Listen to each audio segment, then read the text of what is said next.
संसार दावा स्तुति का अर्थ देखा सुना, फिर एक बार संसार दावा थोड़ा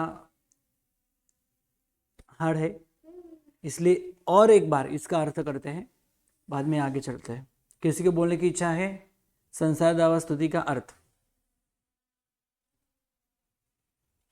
संसार दावा स्तुति का अर्थ मैं बोलूं गुरुजी? हाँ जी बोलो, प्रणाम बोलो। प्रणाम गुरुजी।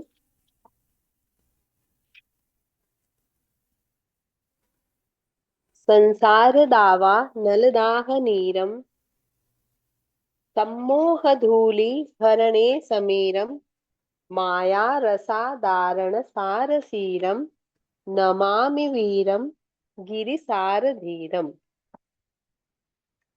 संसार जो कष्टों का एक महासमुद्र है, ऐसे संसार को यहाँ पे दावानल की उपमा दी गई है। दावानल यानी कि जो एक जंगल की आग कहते हैं, जो सारे जंगल को जलाकर भस्मीभूत कर देता है। तो संसार भी यहाँ पे रहे हुए प्राणियों को यहाँ पे अत्यंत दुखों से जलाता है। ऐसे संसार से निपटने के लिए, ऐसे संसार को शांत करने के लिए दावानल रूपी उस दावानल की जलन जो संसार में हम लोग सहन कर रहे हैं, उस जलन को शांत करके हमें जो शीतल राह दिखानी है, वो आग को बुझाने के लिए जैसे पानी चाहिए, वैसे ही हमारे संसार रूपी दावानल को बुझाने के लिए जो पानी हो, उस पानी के समान सम्मोह धूलि हरणे समीरम। मोह, मोह रूपी धूल, मोह रूपी धूल अब यहाँ पे कौन सी हुई? सबसे पहली बात तो मोह, यानी कि अष्ट कर्म में, आठों कर्मों में जो भी सबसे अत्यंत उत्कृष्ट स्थिति, सित्तर कोड़ा कोड़ी सागरों पम वाला जो कर्म है, जो संसार में हमें भटकाता है, वो है मोह। तो वो मोह हमें क्यों प्राप्त होता है या क्यों रहता है? क्योंकि हमारी अज्ञान दशा है। तो ऐसी अज्ञान दशा वाला जो मोह है, मोह रूपी जो धूल है, अगर हमें धूल को अगर झंझावत आ जाए, एकदम वायु आ जाए और धूल को साफ कर दे, तीक्ष्ण एकदम आंधी की तरह वायु आए, तो वहां पे जो भी कचरा होता है, धूल होती है, वो साफ हो जाती है। इसी तरह हमारे जिंदगी में जो मोह रूपी धूल, अज्ञान रूपी जो धूल पड़ी हुई है, उस धूल को हरने के लिए, साफ करने के लिए वायु के समान माया रसादारण सारसीरम, और जिसकी माया, जो माया है, ये माया अपना भवो भव बढ़ाने वाली है। और वैसे भी सबको पता है कि थोड़ी सी माया भी अगर हम संसार में इतने सारे शुभ कर्मों के बाद भी अगर थोड़ी अंदर माया रह गई, तो उनको पुरुष वेद के बदले स्त्री वेद मिल जाता है। यहाँ तक कि ये माया तीर्थंकर भगवान मलिनाथ को भी नहीं छोड़ी थी। तो इस ऐसी माया जो है, उस माया माया रसादारण सार सीरम, ऐसी माया को, माया जो माया को यहाँ पे पृथ्वी का रूप दिया गया है कि जो पृथ्वी बहुत कठोर है, अगर उसको फोड़ना हो, उसको अगर फाड़ना है, उसमें अगर खेती भी करनी है, तभी ऐसे ही उसके ऊपर खेती नहीं कर सकते, उसको तीक्ष्ण हल से जोता जाता है, फाड़ा जाता है। इसी तरह इस माया को फाड़ने के लिए, तोड़ने के लिए तीक्ष्ण हल चाहिए। ऐसे तीक्ष्ण हल के समान, ऐसे इन तीनों उपमाओं के समान कौन है?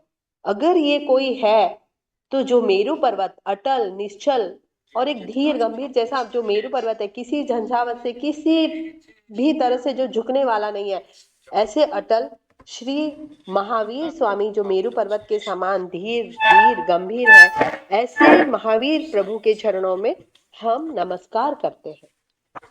तो यहाँ पे इन चार उपमाओं के साथ महावीर स्वामी भगवान को पहली गाथा में नमन किया गया है। अब भावावनाम सुर दानव मानवेन, भाव से नमे हुए सुर, दानव और मानव, मानवों के राजा दानवेंद्र और देवेंद्र, इन देव दानव कहते तो देवों के राजा, दानवों के राजा और मानवों के राजा, तब ये सारे भी हम ही नहीं, यानी हम अगर मनुष्य तो हमारे राजा, अगर देव है तो देवताओं से पूजित इंद्र और दानवेंद्रों के भी राजा, ये सारे भी ऐसे प्रभु के चरणों में नमन करते हैं।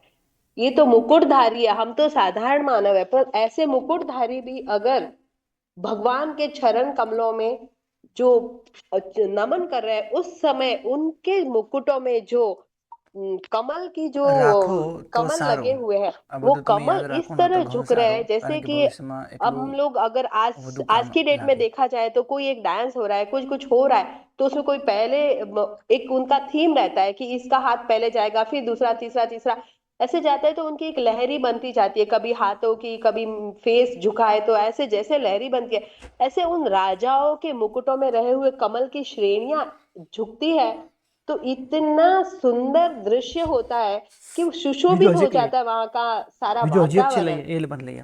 और હજી એક છે ને સફેદ કલરનું किसके લઈએ આમાંથી. चरणों में ये लोग झुक रहे हैं, जो देव के देव હા इंद्र, હા दानवेंद्रों के इंद्र और मानवों के બૂમ इंद्र થાય, किसके चरणों આ में શું બૂમ झुकते બૂમ हैं? ના થાય, જા લઈ આવો. जो तीन लोग के नाथ है, जिनके झुकने से, ચાવી जिनके તો લઈ જા. जिनको नमन करने से, प्रणाम करने से जिनके ખોલવા માટે मनोवांछित ખુલ્લું पूर्ण જ છે. हो जाते हैं, જા બીજું ऐसे ચાર્જર લઈ આવો. प्रभावशाली जिनेश्वर के चरणों में अत्यंत श्रद्धा पूर्वक, હા यानी कि अपने मन જા લઈ આવો. वचन काया जो भी बोलो, या अपनी भाव बोलो, श्रद्धा से, मेधा से, वैसी तरह से बोलो, जिस भी तरह से बोलो, कि उनके लिए हम परमात्मा के कितने अहो भाव हमारे मन में जगते हैं, ऐसे परमात्मा को हम नमस्कार करते हैं।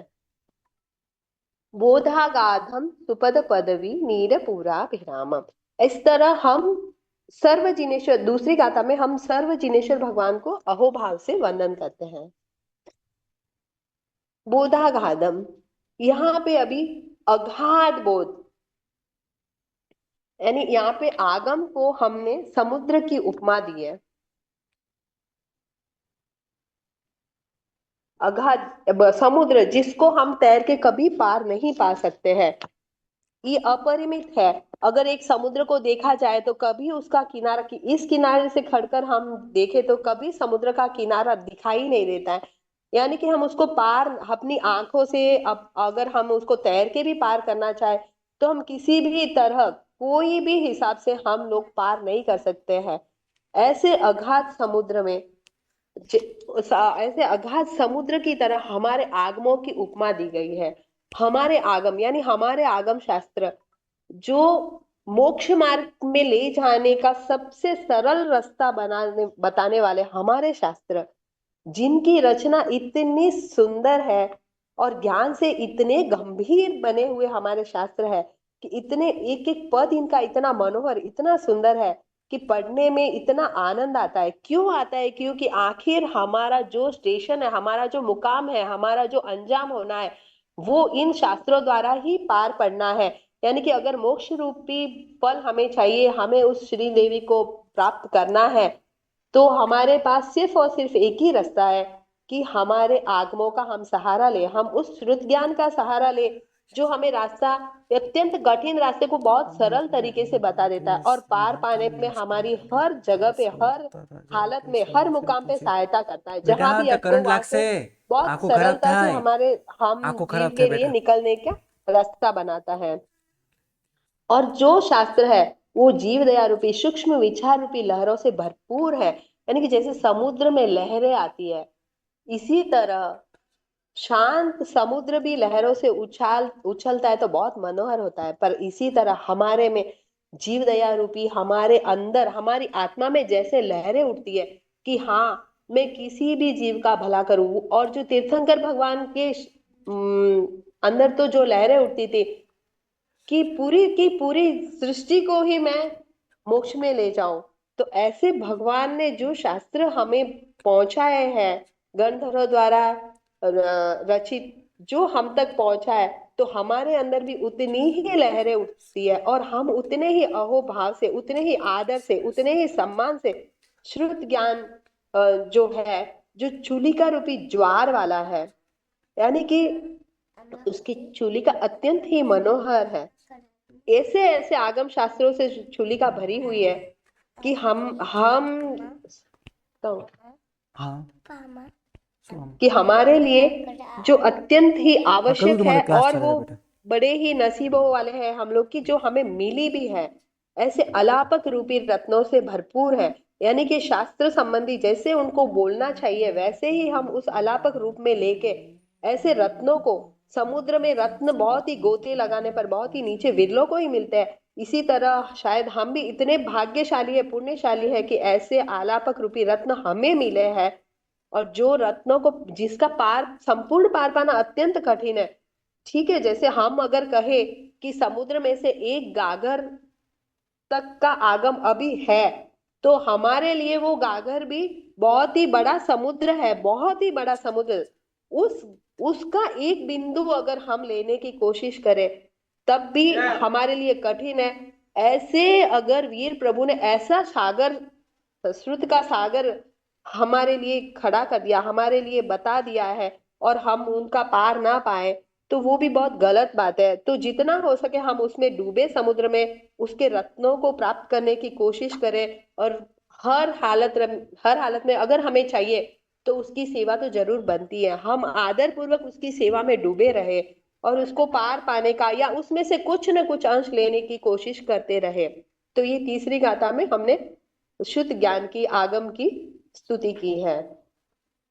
चौथी गाथा में आमूला लोल धूलि बहुल परिमला लीढ़ लोलाली माला। अब समुद्र में कहा जाता है कि 1000 योजन वाले इसमें ग्रह में वनस्पति की अगर लंबाई होती है तो 1000 योजन से कुछ अधिक होती है।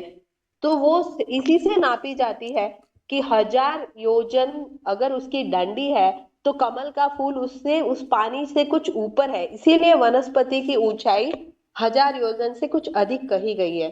तो ऐसा कमल जो नीचे से डोलता है, क्योंकि वहां पे वो कोई जमीन में जड़ जड़ नहीं है उसकी कि वो वहां पे बहुत घट रह के ऐसे स्टैंड कर जाए, वो पानी में है और डोलता है, तो इतना सुंदर लगता है। और डोलने के कारण, हिलने के कारण उसके पराग, उसके फूल में रहा हुआ पराग जो बिखरता है, उसकी इतनी अत्यंत सुगंध होती है कि उसमें जो वहां से गुजरने वाले भंवरे उस सुगंध से इतने मस्त बन जाते हैं और इतनी दूर तक फैलती है कि उसके आकर्षित होकर गुंजार करते हुए भंवरे वहां से उड़ने लगते हैं, उस पराग को लेने लगते हैं। ऐसे भ्रमरों से सुशोभित ऐसे कमल अपनी मूल पर्यंत डोल से डोलते हुए सुंदर पंखुड़ी वाले कमल रूपी घर में जो देवी निवास करती है, ऐसे रत्नों से बने कमल। और जैसे कि समझाया गया था कि असली में भी कमल,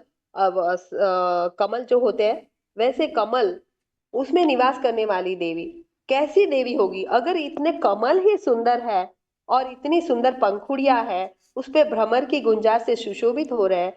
तो वहां की देवी इतनी कांतिवान, कांति की पुंज, यानी कि एक तेज प्रकाश प्रकाश से सुशोभित है। और फिर उनने अपने हाथों में भी कमल, बहुत ही सुंदर कमल धारण किया हुआ है।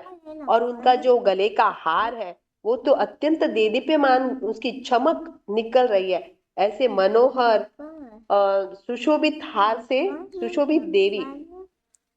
और वो देवी कौन है?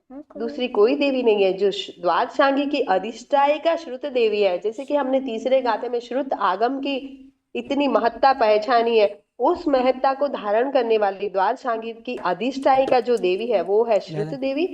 और वो श्रुत देवी मुझे आगम के ग्रंथों के लिए, मुझे ज्ञान में हर हाल में, मुझे मोक्ष पहुंचाने में मुझे वो सहायता करे, मुझे ऐसा उत्तम वरदान प्रदान करे, इसी अभिलाषा के साथ ये चौथी गाथा श्रुत देवी की कही गई है। प्रणाम गुरुजी। प्रणाम प्रणाम, बहुत बहुत अच्छा, आपकी अनुमोदना। सबको ऐसा ही प्रयास करना है, सबको ऐसी ही मेहनत करनी है। कल मैंने आपको कहा था कि सब मेहनत करके आना।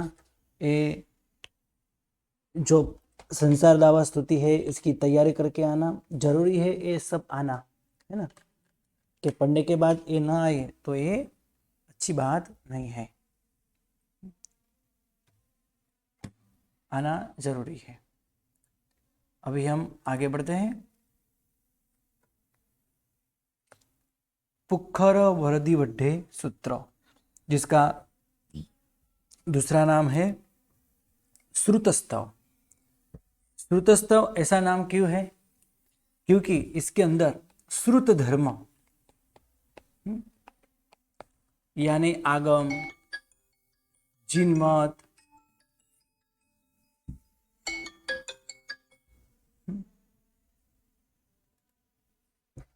हेलो।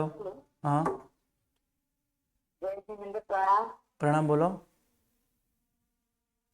आप राकेश છો? हाँ जी बोलो। હું કોલકાતાથી બોલું છું. મને એકચ્યુઅલી મને ખબર નહોતી. મેં અભિષેકભાઈ અત્યારે અર્થના ક્લાસ કરાવે છે ને જે हाँ हाँ મને એકચ્યુઅલી જોઈન થવું છે. તો લિંક રજીસ્ટ્રેશન તો કમ્પ્લીટ થઈ ગયું છે થશે?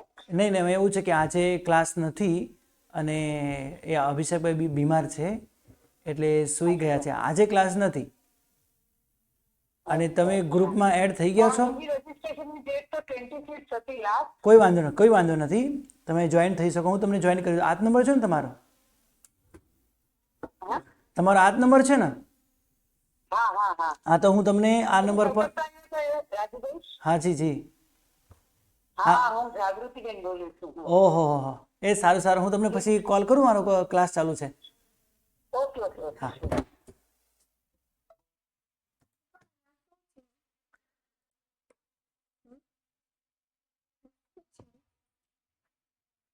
મને હમણાં ક્લાસ લેવા દે, હું કશું બોલતો નહીં. કશું બોલતો નહીં. આ લે તારું.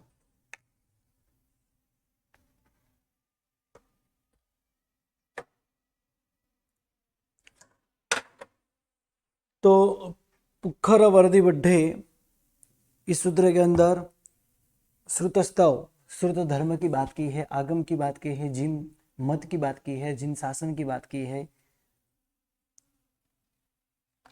स्याद्वा दर्शन की बात की है, अनेक नाम है जिसके।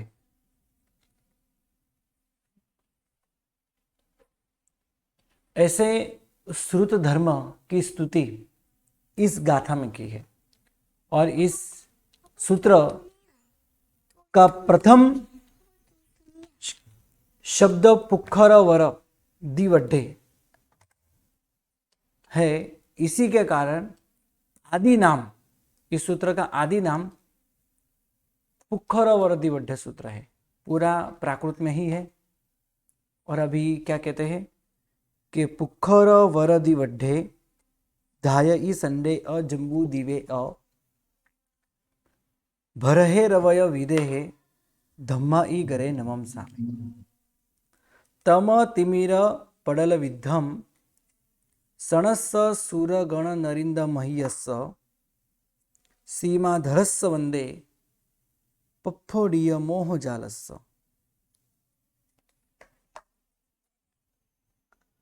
जाई जरा मरण सोग पणासणस्स कल्याण पुखल विशाल सुहावहस्स कोदेव दानव नरिंद गणच्चियस्स धम्मस्स सार मूलभ करे पमायम सिद्धे भो पयो नमो जिनमये नंदीसया संजमे देवम नाग सुवर्ण किन्नर गणस सब भूव भावच्चिये लोगो जत्त पैठियो जगमीनम तेलुक्कमच्चासुरम धम्मो वड्ढौ सासवो विजयो धम्मुत्तरम वड्ढौ स्वस भगवो करेमी काउसगम।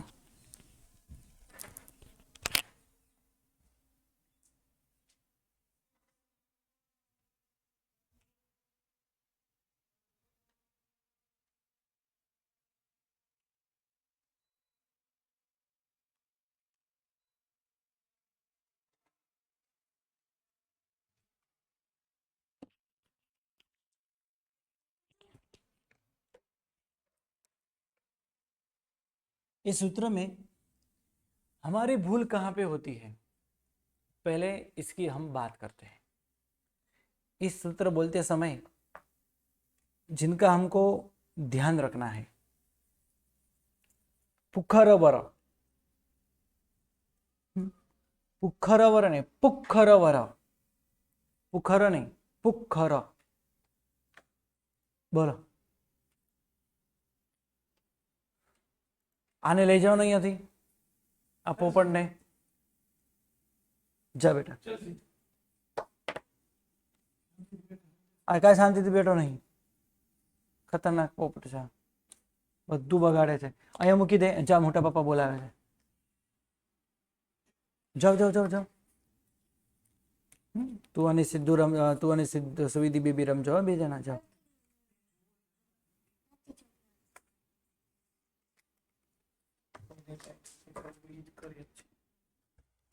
મને ડિસ્ટર્બ થઈ જાય છે. ક્યાં ગઈ માછલી? સીધું ને ચડ્ડી પર ગઈ માછલી.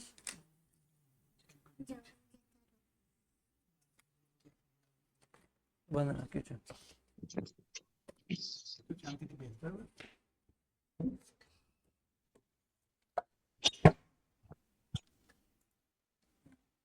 पुखर नहीं, पुखर वर दिवड्ढे, दिवड्ढे भी नहीं, दिवड्ढे. यहां भी ध्यान रखना है और यहां भी ध्यान रखना है. धाय ई संडे, धाय ई संडे नहीं, ध है. धाय ई संडे, अ जंबू दिवे अ, भरहे रवय विदे है, धम्मा ई करे नमम सामी. तम नहीं, तम, या म पूरा है, म पूरा हमको बोलना है. तम तिमिर पडल विद्धम, सणस्स सुरगण नरिंद महीयस्स, सीमाधरस्स वंदे पप्फोडीय मोह जालस्स. जाई जरा मरण सोग पणासनस्स, कल्याण पुखल विशाल सुहावस. यहाँ पे कल्याण है, कल्याण नहीं है, कल्याण है. और विशाल नहीं है, विशाल है.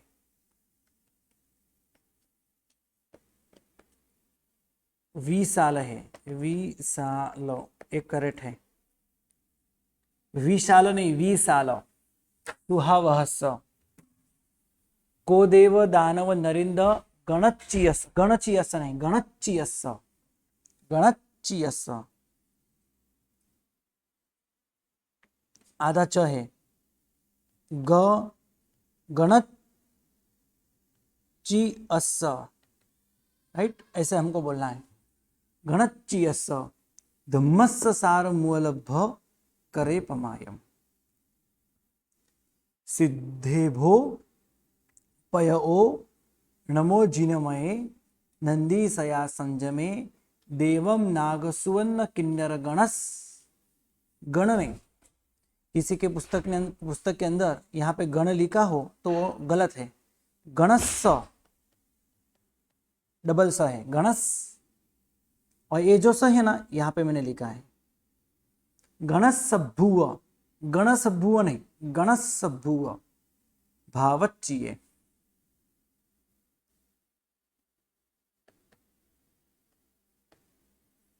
गणसभुव भावच्चिये.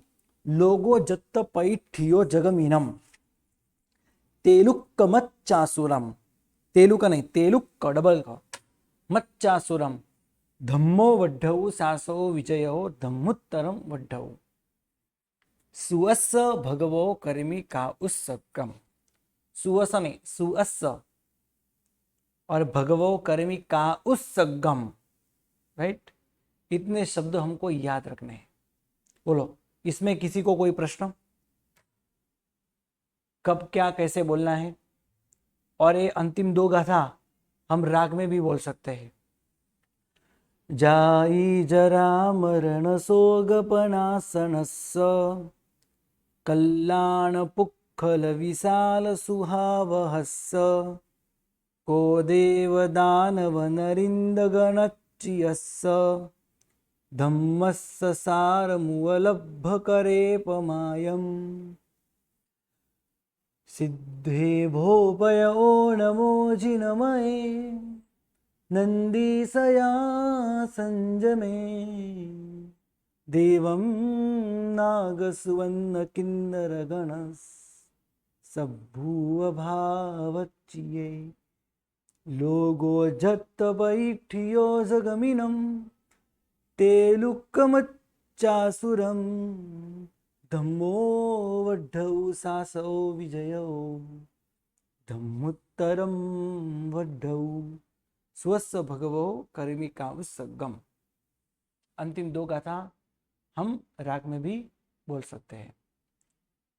चार गाथा का ये सूत्र है। पुखर वरदी वड्ढे धाय ई संडे अ जंबू दिवे अ भरहे रवय विदेहे धम्मा ई घरे नमम सामी। पुखर पुष्करावर्त दिवड्ढे એટલે દ્વીપ, પુષ્કરાવર્ત દ્વીપ, धाय ई संडे धात की खंड, संड यानी खंड, धाय ई संडे अ जंबू दिवे अ यानी अर्ध पुष्करावर्त द्वीप, अड्ढे अड्ढे એટલે अर्ध, अर्ध पुष्करावर्त द्वीप, धात की खंड, जंबू द्वीप। ये कितने हुए? 2.5 द्वीप हुए। ये कितने हुए? 2.5 द्वीप। कैसे 2.5 द्वीप हुए? फिर से हम इसको यहाँ पे ध्यान में लेते हैं। और पुष्करावर्त द्वीप हमको आधा करना है, वो कैसे करेंगे? इसके भी हम बात यहाँ पे समझते हैं। तो सबसे पहले ये जंबू द्वीप है, इसके बाद 2 लाख योजन का लवण समुद्र है,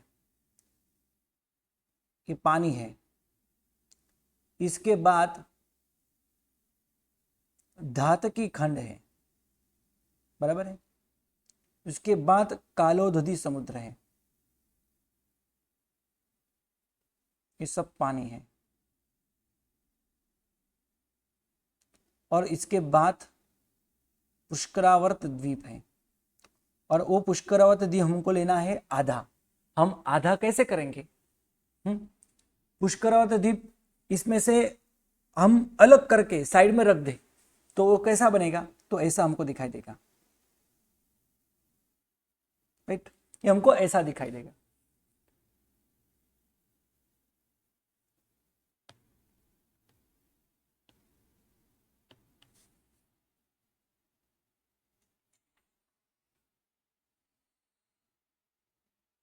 ये हमको ऐसे दिखाई देगा। अब इसको हमको आधा करना है तो कैसे करेंगे?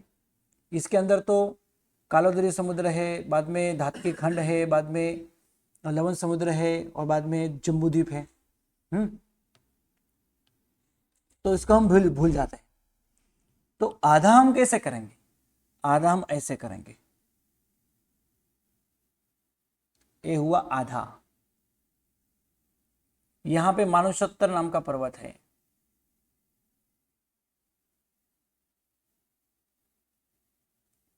इसका हम यहां पे आधा करते हैं।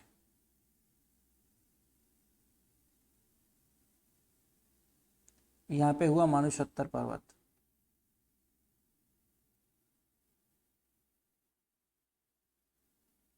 यानी जम्बूद्वीप, धात की खंड और अर्ध पुष्करावर्त द्वीप। ले पुखर वरदी वड्ढे धाय ई संडे जम्बू दिवे। इसमें क्या?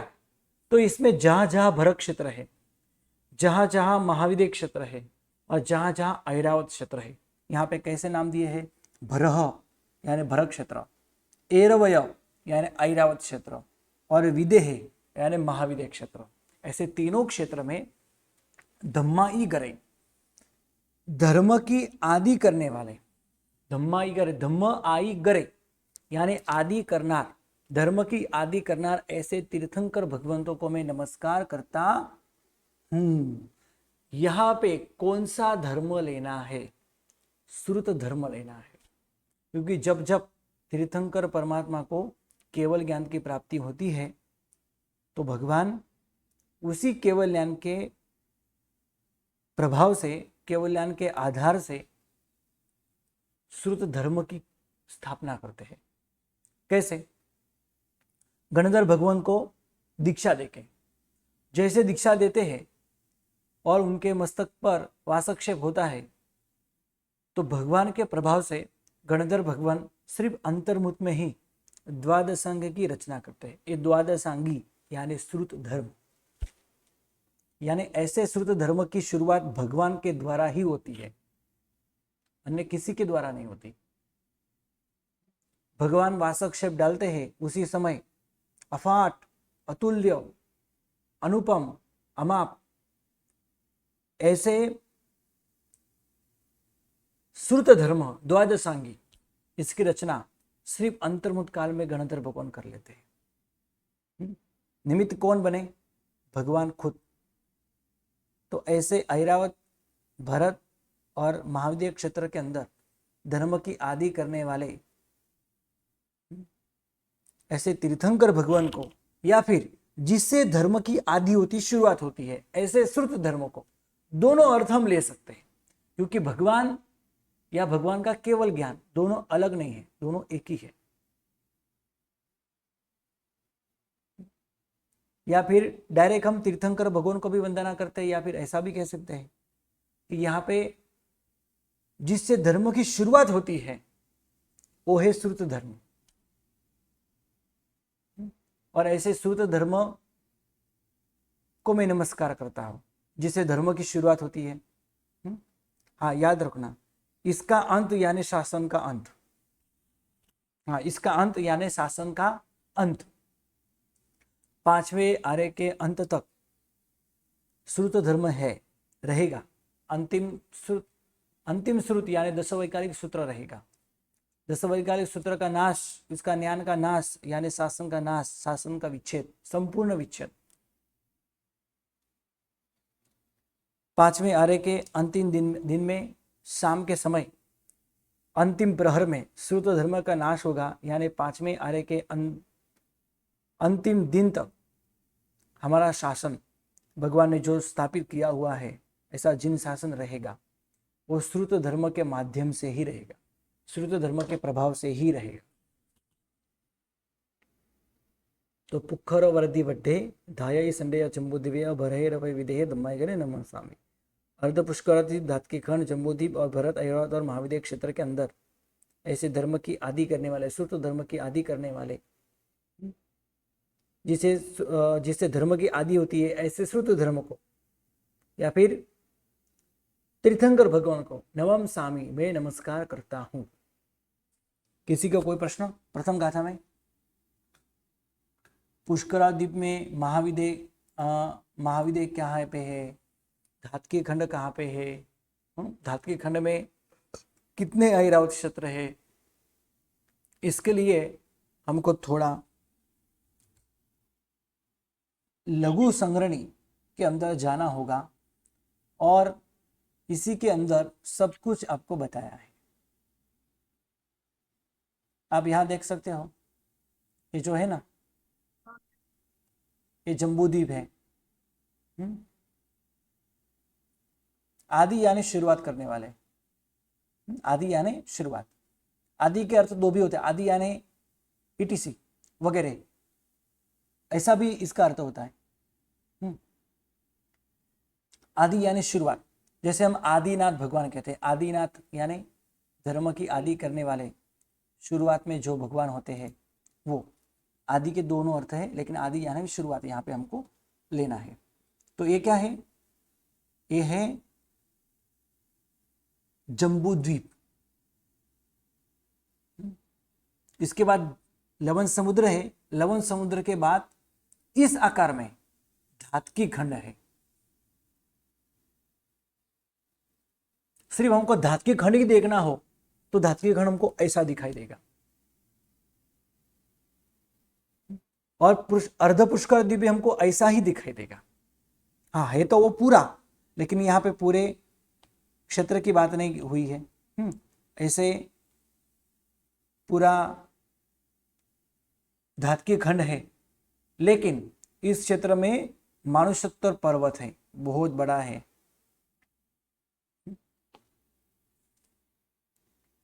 लेकिन यहाँ मतलब यहाँ से लेके यहाँ तक पुष्करावर्त द्वीप है। कहाँ से कहाँ तक?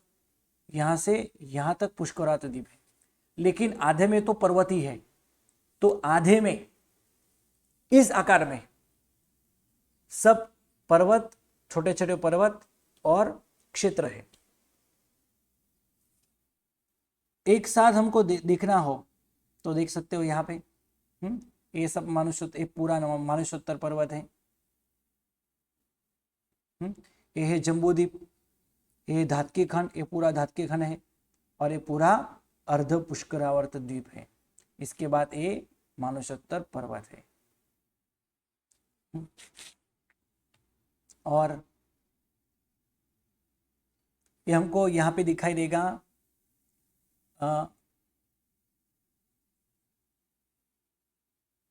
जम्बूद्वीप और लवण समुद्र। इसके बाद जम्बूद्वीप, लवण समुद्र और धात्विक खंड, कालोदधी समुद्र। और इसके बाद एक साथ हमको यहाँ पे दिखाई देगा ये सब कुछ। ये है लवण समुद्र, जम्बूद्वीप, ये है लवण समुद्र, इससे डबल है लेकिन हमने यहाँ पे डबल नहीं बताया है तो डबल। यहाँ से यहाँ तक जितना जम्बूद्वीप है ना, इससे डबल है। क्या? तो ये लवण समुद्र, लेकिन लवण समुद्र मैंने यहाँ पे बहुत बड़ा नहीं बताया, है तो बड़ा, इससे डबल है। इसके बाद ये है धात्विकी खंड, ये है कालोदधी समुद्र, और ये है अर्ध पुष्करावर्त द्वीप, और ये है पूरा आधा पुष्करावर्त द्वीप। तो ऐसे आधी द्वीप हुआ, ढाई द्वीप हुआ। इस क्षेत्र में आप देख सकते हो, समझ सकते हो इस फोटो में।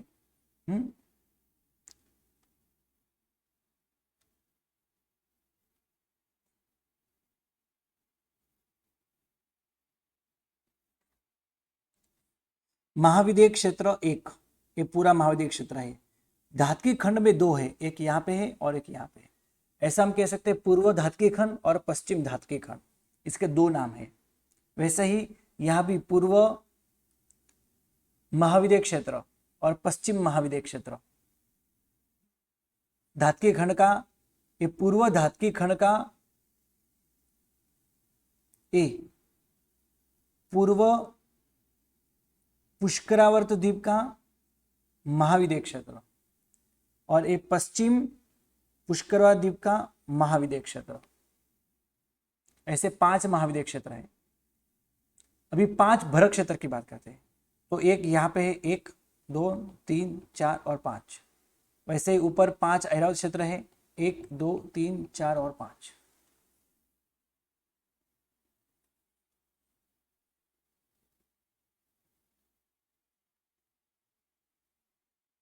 ओके, तो ऐसे 5 भरत, 5 ऐरावत और 5 महाविद्य क्षेत्र में श्रुत धर्म की शुरुआत करने वाले तीर्थंकर भगवान को मैं नमस्कार करता हूँ, या ऐसा कहेंगे श्रुत धर्म की शुरुआत करने वाले ऐसे श्रुत धर्म को, यानी श्रुत को मैं नमस्कार करता हूँ, क्योंकि इसी के कारण धर्म की शुरुआत होती है। श्रुत नहीं है तो धर्म नहीं है, श्रुत है तो धर्म है। तो उनको मेरा नमस्कार हो। किसी को प्रश्न?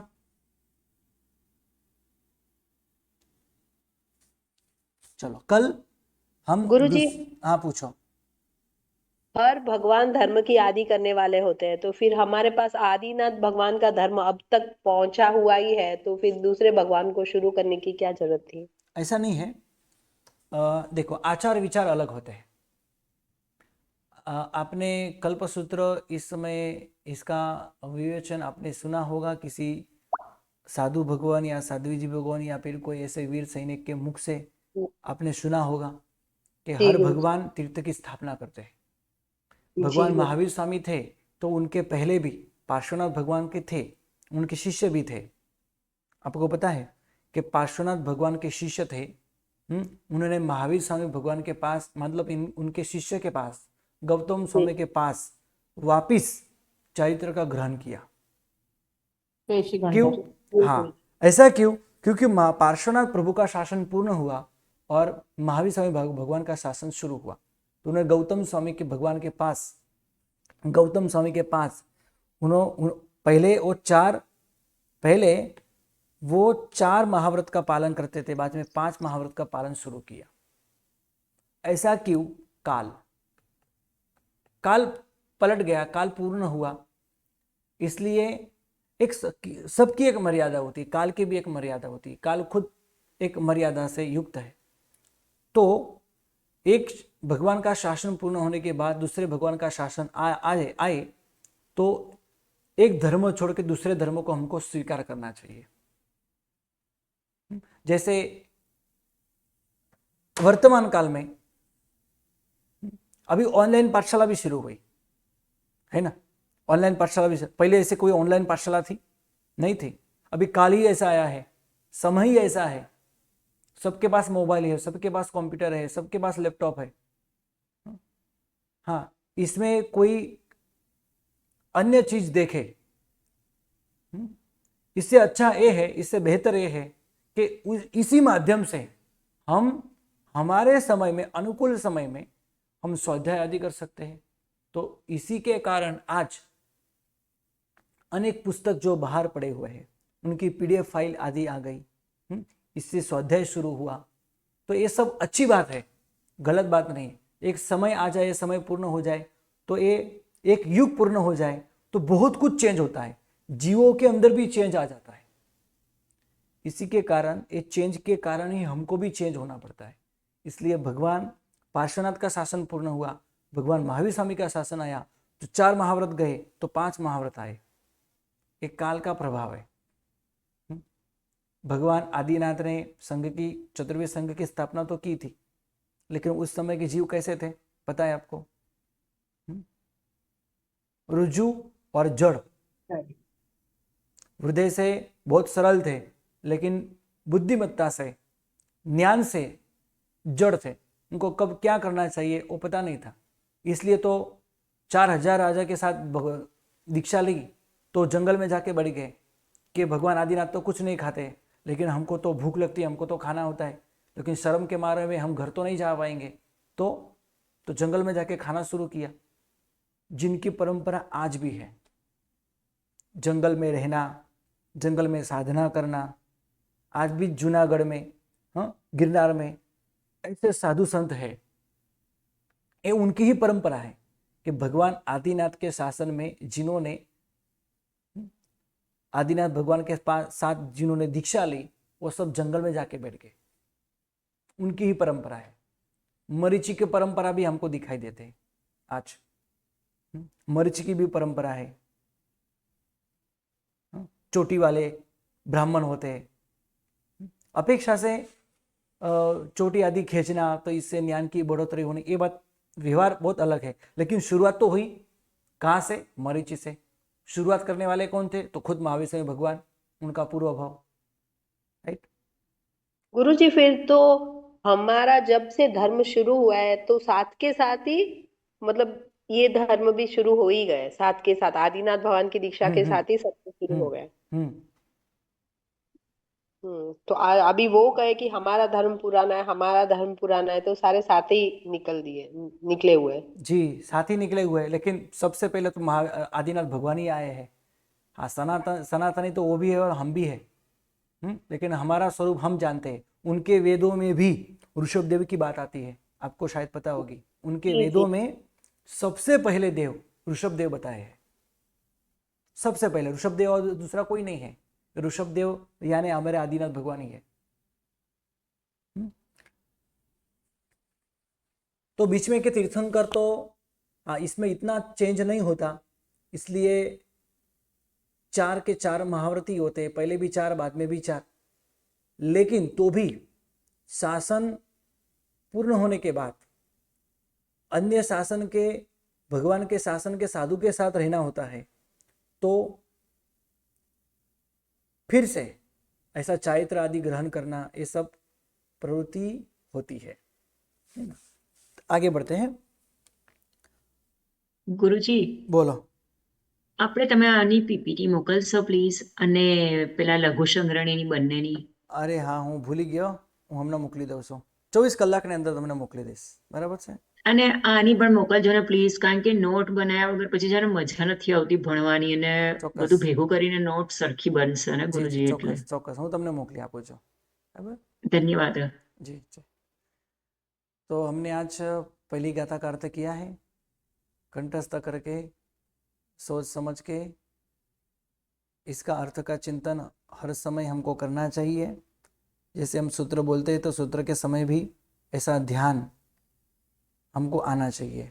उखर वरदी वड्ढे, अर्ध पुष्करावत दीप, धातकी खंड, महाविदय क्षेत्र, भर क्षेत्र, भर जम्बू द्वीप, और ऐसे 2.5 द्वीप के अंदर 15 कर्मभूमि जो है इनके अंदर धर्म की शुरुआत करने वाले, जिससे धर्म की शुरुआत होती है, ऐसे श्रुत को या भगवान को मैं नमस्कार करता हूँ। ऐसी भावना भी जरूर होनी चाहिए। तो बस आज इतना ही।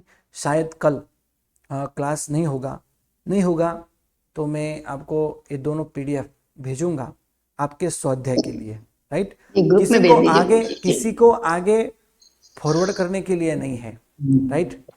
ये ज्ञान है, श्रुत ज्ञान है, इसकी आशादा न हो उसका ध्यान रखना है सबको।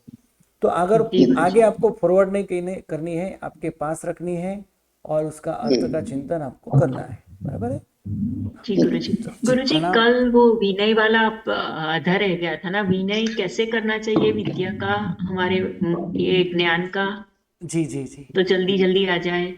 हाँ मैं बाद में बताऊंगा। ओके, आज जी गुरुजी। टाइम हो गया जी। जी जी जी प्रणाम। गुरुजी।